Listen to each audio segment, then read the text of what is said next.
हल्ली मुलांना 2-2 टिफिन द्यावे लागतात. एका टिफिनमध्ये काहीतरी स्नॅक्स द्यावा लागतो आणि दुसऱ्या टिफिनमध्ये पोळी भाजी द्यावी लागते. बऱ्याचदा मुलांना तेच फ्रूट्स किंवा ड्रायफ्रूट्स खायचा कंटाळा येतो. अशा वेळेस कुठल्याही प्रकारचं बाहेरचं पॅकेट फूड न देता घरच्या घरी आपण एक वाटी रव्यापासून छान कुरकुरीत असा एक स्नॅक्स बनवणार आहोत, जो लहानांपासून मोठ्यांपर्यंत सगळ्यांना आवडेल. ह्यासाठी मिक्सरच्या जारमध्ये 1 वाटी रवा घेतलेला आहे. तुम्हाला जास्त प्रमाणात बनवायचं असेल तर तुम्ही जास्त प्रमाणामध्ये रवा घेऊ शकता.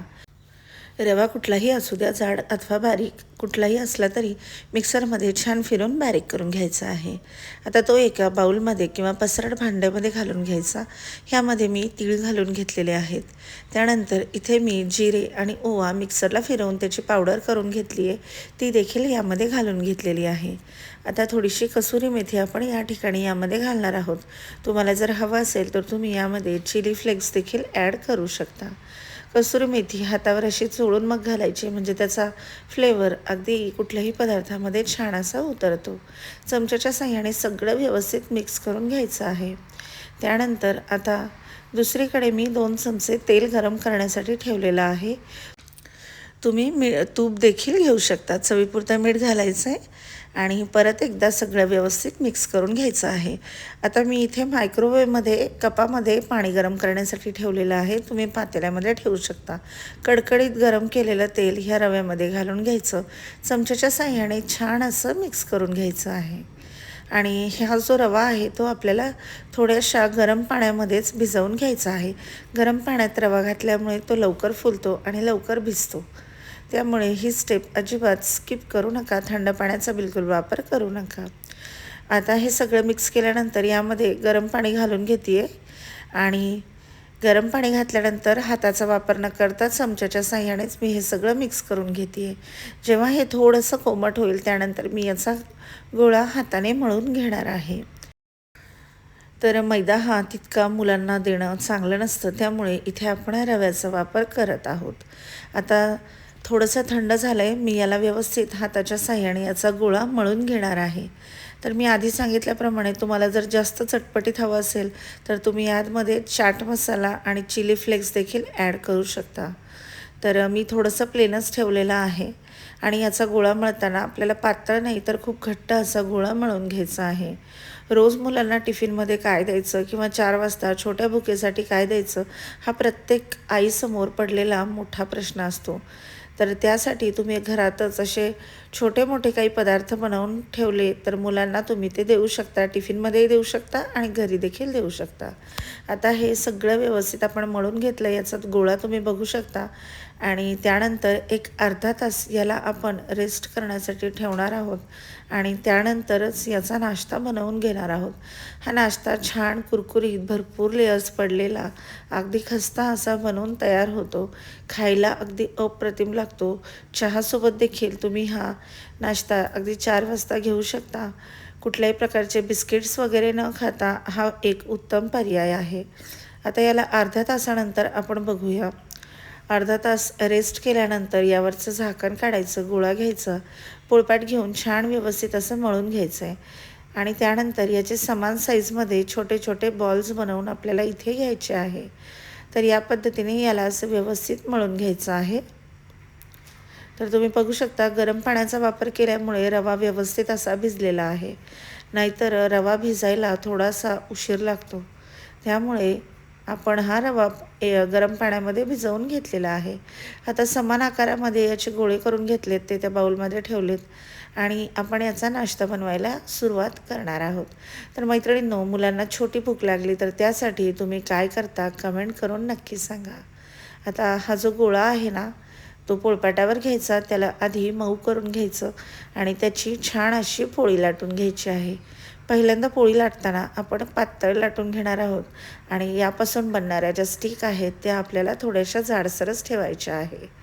तर याचे काठ साईडनी सुटू नयेत, त्यामुळे मी हाताच्या साहाय्याने याला थोडं मऊ करून घेतलं आणि आता आपण याला लाटून घेणार आहोत.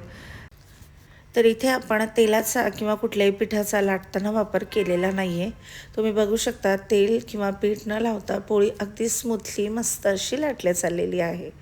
तर ह्या पद्धतीने याची पोळी आपण इथे लाटून घेतली आहे. कन्सिस्टन्सी तुम्ही पाहू शकता आपण कितपत जाड किंवा पातळ ही पोळी ठेवलेली आहे. आता काय करायचं, ही पोळी लाटून घेतल्याच्या नंतर आता या पोळीला आपण इथे तेल लावून घेणार आहोत. तुम्ही ब्रशच्या सहाय्याने देखील याला ग्रीस करून घेऊ शकता. मी इथे हाताचाच वापर केलेला आहे. आता यावर थोडंसं गव्हाचं पीठ असं भुरभुरून घ्यायचं आणि त्यानंतर ते पीठ व्यवस्थित असं पसरवून घ्यायचं आहे. हे तेलाला व्यवस्थित स्टिक होतं. त्यानंतर असा एक फोल्ड मारायचा, त्यानंतर दुसरा फोल्ड मारायचा आणि यानंतर तिसरा असा फोल्ड आपण इथे मारून घेत आहोत. त्याआधी थोडंसं तेल लावायचं, पीठ लावायचं आणि चौथी घडी या ठिकाणी इथे मारून घ्यायची आहे. तर अशा घड्या पाडल्याच्या नंतर याला नंतर आपण लाटून घेणार आहोत. खूप पातळ बिलकुल लाटायचं नाही. हे स्टिक आपल्याला थोडीशी जाडसर ठेवायची. पण पोळपाटावर व्यवस्थित लाटता येण्यासाठी याचे मी 2 भाग करून घेतलेत आणि याला असं लाटून घेतो आहे आपण. आता ह्यानंतर पिझ्झा कटरच्या किंवा चाकूच्या सहाय्याने याच्या स्टिक करून घ्यायच्या आहेत. स्टिक थोड्याशा जाडच ठेवायच्या आहेत. खूप पातळ करण्याची अजिबात गरज नाही आहे. आणि त्यानंतर जोपर्यंत मी ह्या स्टिक बनवून घेते तोपर्यंत मी गॅसवर कढई ठेवून तेल गरम करण्यासाठी ठेवलेलं आहे. या ठिकाणी आपण तळण्यासाठी तेलाचा वापर करणार आहोत. तर तुम्ही बघू शकता ह्या पद्धतीने आपण याच्या स्टिक केल्या आहेत. यापेक्षा थोड्याशा अजून मोठ्या केल्या तरी देखील काहीच हरकत नाही आहे. खूप बारीक करायच्या नाही. बारीक केल्या तर त्या थोड्याशा वाकड्या तिकड्या होतात. त्यामुळे स्टिक जाड आणि थोड्याशा मोठ्या करायच्या आहेत. तर ह्या पद्धतीने स्टिक बनवून घेतल्यानंतर याला व्यवस्थित लो टू मिडियम हीटवर आपण तळून घेणार आहोत. ह्याच पद्धतीने मी सगळ्या स्टिक इथे बनवून घेतलेल्या आहेत. ह्या एका प्लेटमध्ये व्यवस्थित काढून घ्यायच्या आहेत. तर मैत्रिणींनो, खूप झटपट होणारा हा नाश्ता आहे. भिजण्यासाठी जेवढा वेळ लागतो तेवढाच नाही तर फक्त 10 ते 15 मिनटामध्ये ह्या स्टिक बनवून तयार होतात. खूप अवघडही नाही आहे. अगदी इझी रेसिपी आहे. नवशिके देखील अगदी सहज करू शकतील अशी रेसिपी या ठिकाणी आज आपण बनवत आहोत. तर मैत्रिणींनो, तुम्हाला माझ्या चॅनलवर कुठली रेसिपी बघायला आवडेल कमेंट करून नक्की सांगा. आणि तुम्ही माझी रेसिपी कुठून पाहत आहात हे देखील तुम्ही मला कमेंट करून सांगू शकता. तर याला जाडसर लाटून घेतल्याच्या नंतर ह्याच्या देखील आता सेम पद्धतीने स्टिक आपल्याला इथे बनवून घ्यायच्या आहेत. चला तर मग आता लाटून झाले, पटपट स्टिक बनवून घेऊया. आता स्टिक बनेपर्यंत तेल आपलं व्यवस्थित असं मस्त गरम झालेलं असणार आहे आणि त्यामध्ये या स्टिक आपण तळून घेणार आहोत. तर तळण्यासाठी तुम्हाला जर तेल नको वाटत असेल तर तुम्ही तुपाचा वापर देखील करू शकता. आता इथे मी लोखंडी कढई घेतलेली आहे. कढईमध्ये तेल घालून घ्यायचं आहे. तेल छान असं कडकडीत गरम करून घ्यायचं आहे आणि त्यानंतरच ह्या स्टिक आपल्याला इथे तळायला घ्यायच्या आहेत. थोडासा एक गुळा टाकून बघायचा तेल गरम झालं आहे की नाही ते आपल्याला इथे चेक करून घ्यायचं आहे. तर मी जेवढ्या शक्य होतील तेवढ्या स्टिक इथे बनवून घेतलेल्या आहेत आणि आता आपण ह्या तेलामध्ये सोडून घेणार आहोत. तर तेल छान गरम झाल्याशिवाय टाकायचं नाही, नाहीतर ह्या स्टिक ऑइली होतील आणि यामध्ये तीळ असल्यामुळे तुम्हाला तेलामध्ये थोडेसे तीळ पडलेले दिसत आहेत. तर ह्या पद्धतीने स्टिक सोडायच्या. गॅसची फ्लेम खूप मोठी नाही करायची आपल्याला. लो टू मिडियम हीटवरच ह्या स्टिक छान मस्त अशा तळून घ्यायच्यात. मस्त कुरकुरीत अगदी भरपूर असे लेयर सुटलेल्या आणि खस्ता अशा ह्या स्टिक बनवून तयार होतात. मला तर हा स्नॅक्स खूप जास्त आवडला आहे. मुलांना बाहेरचं पॅकेटमधलं कुठलंही असं फूड देण्यापेक्षा हा खूप बेस्ट ऑप्शन आहे आणि मुलांनाही चटपटीत असं खूप खावंसं वाटत असतं. तर अशा वेळेस आपण हा पदार्थ त्यांना नक्कीच करून देऊ शकतो. तर लो टू मिडियम हीटवर साधारणपणे सोनेरी रंगावर येईपर्यंत आपण ह्या तळून घेतलेल्या आहेत. आता याला एका प्लेटमध्ये आपण काढून घेणार आहोत आणि हा महिनाभर अजिबात खराब होत नाहीत. अगदी एअरटाईट डब्यामध्ये जर तुम्ही ठेवल्या तर अगदी ॲज इट इज राहतात. अजिबात लूज वगैरे देखील पडत नाहीत. तर ह्याच पद्धतीने सगळ्या स्टिक इथे मी तळून घेतलेल्या आहेत. तर बनवायला खूप सोपा आणि खायला भन्नाट चवीचा असा हा नाश्ता या ठिकाणी बनून तयार झालेला आहे आणि कुठेही मैद्याचा वापर न करता रव्यापासून हा पदार्थ आपण केलेला आहे. तर मैत्रिणींनो, नक्की ट्राय करा आणि तुम्हाला हा नाश्ता कसा वाटला कमेंट करून सांगा. माझे व्हिडिओ जर आवडत असतील तर चॅनलला लाईक करा, शेअर करा आणि सबस्क्राईब करायला अजिबात विसरू नका. तर किती खुसखुशीत अशा झालेल्या आहेत. मी तुम्हाला हे तोडून दाखवले. अगदी बिस्किटसारख्या दिसत आहेत.